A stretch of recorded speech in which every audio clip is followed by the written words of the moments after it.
Danrem 151 Binaya resmi menutup kegiatan TMMD ke-102 di Kecamatan Tehoru.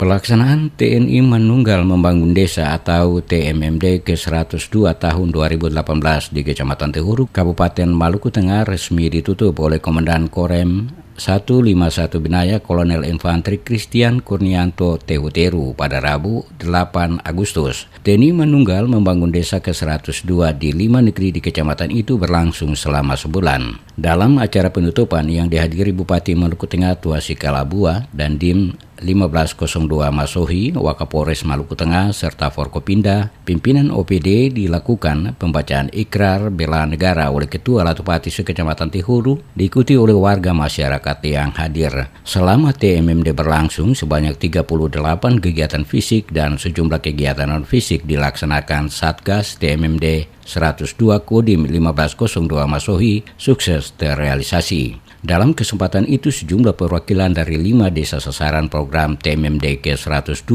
menerima cenderamata dan piagam yang diserahkan langsung Danrem 151 Binaya. Tak hanya itu, Kurnianto Tehuteru juga membagikan sembako kepada masyarakat serta pembagian hadiah lomba gawang mini. Kepala Staf Angkatan Darat TNI Jenderal Mulyono selaku penanggung jawab koordinator TMMD dalam amanatnya dibacakan, Danrem mengatakan, TMMD yang diselenggarakan serentak di Indonesia melibatkan 50 satgas TMMD di 50 kabupaten kota, 57 kecamatan, dan 79 desa dengan didukung oleh Dinas Pemda setempat. Di antaranya Dinas Kesehatan, Pertanian, BKKBN, Sosial, Kehutanan, Pekerjaan Umum, serta Kejaksaan, serta Kepolisian. Tujuan TMMD itu dimaksudkan untuk menjawab pemenuhan akibat keterbatasan infrastruktur seperti jalan desa terpencil atau terisolir, masalah fasilitas umum, serta rendahnya kualitas hidup masyarakat.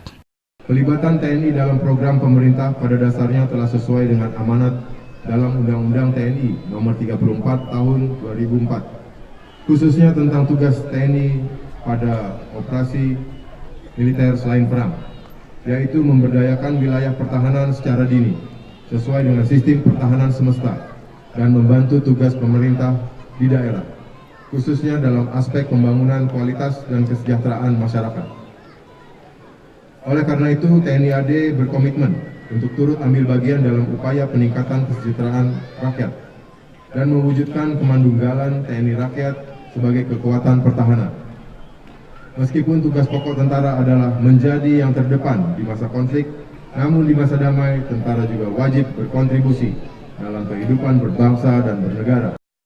Tehuteru menambahkan, TMMD kali ini dalam skala nasional, TNI telah berhasil mewujudkan program rehabilitasi lebih dari 200 unit rumah tidak layak huni, pembukaan 86 km jalan baru, pengerasan dan betonisasi 60 km jalan, perbaikan 30 rumah ibadah dan 8 sekolah, pembangunan jembatan dengan panjang total 252 meter, pembuatan 43 unit MCK, pembangunan pos kamling dan saluran drainase di lebih dari 30 desa, serta pemberian bantuan berupa kambing kepada peternak binaan maupun penanaman 3.500 pohon di lahan konservasi alam. Sasaran non-fisik yaitu fokus program TMMD diarahkan untuk menumbuhkan kekebalan dalam menghadapi isu-isu disintegrasi bangsa dan hal-hal yang mengarah kepada konflik sosial. Untuk mencapai tujuan tersebut, Satgas TMMD bersinergi dengan dinas terkait di Pemda setempat telah melaksanakan penyuluhan tentang hukum, wawasan kebangsaan, kerukunan antar umat beragama, serta bahaya narkoba dan paham-paham radikal.